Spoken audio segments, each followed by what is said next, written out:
The latest from the Thames newsroom. Thames Television has lost the fight to keep its franchise. 1,000 jobs are to go as the company switches to independent production. The Independent Television Commission has decided that London is to get a new weekday ITV service from 1993, provided by Carlton Television. The announcement was made this morning at the ITC's Knightsbridge headquarters. Carlton outbid Thames by £10 million for the Channel 3 licence.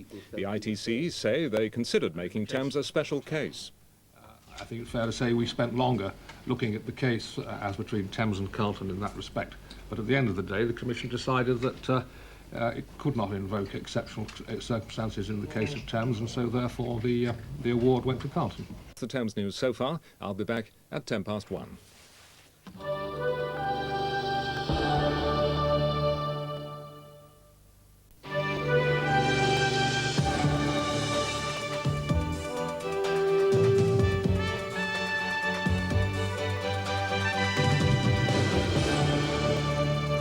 Hello and good evening.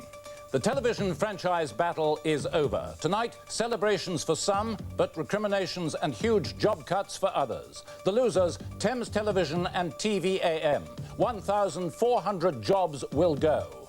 I feel gutted for all the people that have worked antisocial hours, made themselves sick. The winners, Carlton TV, Sunrise and LWT. Our stars. Thank you for that. That's how we won it. We report on a day of drama and the future of ITV in the capital. 1,400 jobs are to go at Thames Television and TVAM after both companies lost the fight to keep their franchises. Thames has lost out to Carlton Television, which bid £10 million more for the London weekday ITV licence. TVAM, based in Camden, has also lost its breakfast franchise to a higher bidder. But the champagne's been flowing at the South Bank studios of London Weekend Television after the company kept its licence. Details of ITV's biggest ever shake-up were revealed at the Knightsbridge headquarters of the Independent Television Commission, and it sparked off hectic trading in the city. Tonight on Thames News, we report on the loss of media jobs in the capital and what it all means to you, the viewer. But first, Mike Pearce reports on the winners and the losers in the great franchise battle. Today's announcement brings to an end months of speculation over which companies will run ITV from 1993. From the losers in London, Thames and TVAM, there was anger and bitterness in condemnation at the way the franchises are awarded. I feel gutted for all the people that have worked antisocial hours, made themselves sick, working from 2 in the morning right through. I feel extremely angry this morning. I think everyone feels confused. We don't know what's going to happen to us. We're probably all going to lose our jobs, but we don't know. And I think it's sadness, basically. For the winners like London Weekend Television, it's been a day of celebration. At Carlton Television, who've won the London weekday franchise, the champagne is still flowing. Well, the whole process was a game of poker. It bore no resemblance, I think, to business, and it was a gamble, but we worked out that we didn't think the opposition was very strong and that they wouldn't get through the quality threshold. Thames has had many fine achievements to its credit over the years, and we were very well aware that in contesting this licence with Thames, we had to demonstrate that we had the capacity to make programmes not only in terms of a very considerable volume of programmes, but also in terms of the diversity of programmes that viewers would expect across the board. And I think our application clearly set out our vision for doing that, our expertise for doing that, and the financial resources that we have available to do that. The franchises have been awarded to companies who convinced the Independent Television Commission they could provide a high-quality service on a sound financial footing. Once that's been proved, it goes to the highest bidder. The London weekday franchise, the biggest in the country, was won by Michael Green's Carlton Television. They passed the quality threshold and bid the most, just over £43 million. Thames lost out because they bid £10 million less. A third contender, CPV TV, bid the most but failed on quality. They're threatening court action. Thames insists they didn't bid too low. We were fully confident as a board of directors, and the board of directors this morning reaffirmed we are confident that we bid the right sum of money to be able to ensure the survival of a wide range of high-quality programs as currently provided by Thames Television. both regionally and network.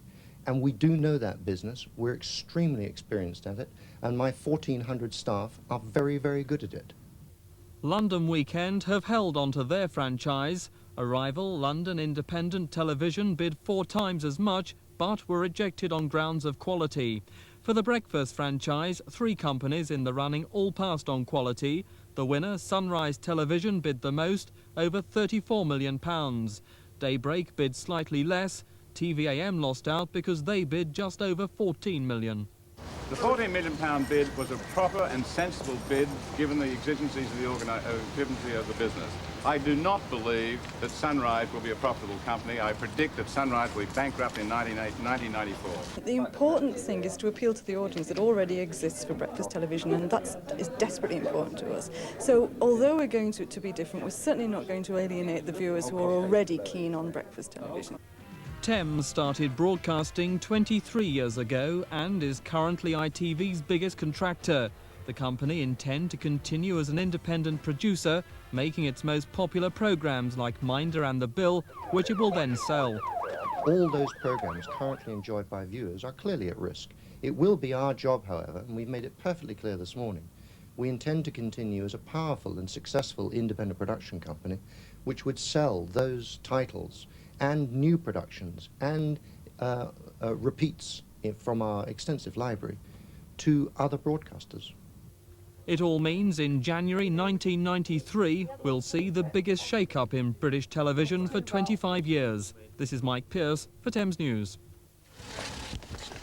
From early this morning, staff at London's 2 losing television companies faced the cameras themselves. There'd been constant speculation in the media and in the city that Thames and TVAM would lose their franchises. Job losses at both companies had been widely anticipated. Today, the pundits were proved right. I don't know where any of us go from here. I'm very, very disappointed. I think that this new system has let us down very badly, all the ITV companies. TVAM have vowed to continue broadcasting, but it's thought that 400 jobs are in jeopardy. At Thames Television, management swiftly convened a meeting of staff. As an independent production company, Thames will compete with a much reduced workforce. In a statement today, company chairman Lord Brabourne said the news was a tragedy for 1,000 people at Thames Television who will now lose their jobs. The company is yet to specify which jobs will go, but it's thought the cuts will be staggered. We will be seeking redeployment where possible. We'll also be seeking re-employment if Thames is to transfer to the largest independent television production house. The Broadcasting Act of 1990 was the single most destructive piece of legislation in the history of broadcasting. It will result, we fear, in a number of job losses, 2,000 plus around the whole of the UK, and London is particularly hard hit. Further details of the redundancies at Thames will be announced in the coming weeks. The company will continue on air until the end of 1992. After that, a reduced staff of 400 will make and sell the company's most popular network programmes elsewhere. The stock market wasn't surprised by today's announcement, but it has had a marked effect on TV share trading. Yeah, hold on please, just got the official announcement here. Thames was fairly stable. Having leapt up, it then came down again. And TVAM came down about 20%. But the market most strained tonight is the jobs market. With TVAM off air in 93, Thames substantially slimmed down, and recent redundancies at ITN and BSB, London's media market will be flooded. Jonathan Ray for Thames News. Earlier, I asked the Financial Times media correspondent, Raymond Snoddy, if the auction system was a fair way of allocating franchises. It's a very strange system. It's a very strange system in which the largest producer of programs, of quality programs, can go down like this. However, I think in the medium term it will be seen that this was perhaps overall a fairer system than at least we expected when this first process began, the shoving of money in brown envelopes. Now, Thames were beaten by £10 million, TVAM by £20 million. Will the high bidders be able to maintain quality, especially for viewers? There's absolutely no guarantee that they will. However, the bids aren't quite as bad as they appear, and they're tax deductible, for instance, and they will be cutting costs. These people are coming at the business from a different cost structure, perhaps, than Thames, that has had a large staff, its own studios over many years. So the viewers should be encouraged? All is not lost, but truly we will have to wait till the 1st of January 1993 to see whether those quality programmes are still there. Would you like to make another prediction? How do you see television, let's say, 5 years from today? I've no doubt whatsoever that there will be more choice for the viewer in 5 years, that cable and satellite will make increasing inroads, that more and more people will take as normal the notion of having 30 channels of television in their home, paying a bit more for it, and I think that ITV, after an initial bumpy period for a couple of years, will regroup, will be more competitive, and will be one of the major players in British broadcasting throughout the rest of this century. Mr. Smiley, thank you.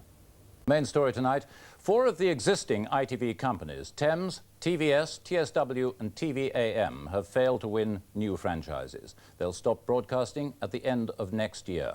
Thames was outbid by Carlton Television for the London weekday franchise. TVAM was outbid by Sunrise, a consortium including LWT. TVS, which was said to have bid too high, lost to Meridian Broadcasting. TSW, also a high bidder, lost to West Country Television, a consortium headed by John Banham of the CBI. 3 of the unsuccessful applicants are talking about challenging the Independent Television Commission's decisions in the courts. The ITC chairman, George Russell, said he couldn't see franchises being awarded in this way again. And that's about it, but Robin Houston will be back right after news at 10 with our late night news. And we'll be back again tomorrow because despite our own television drama, it's business as usual. From all of us on the news team, good night.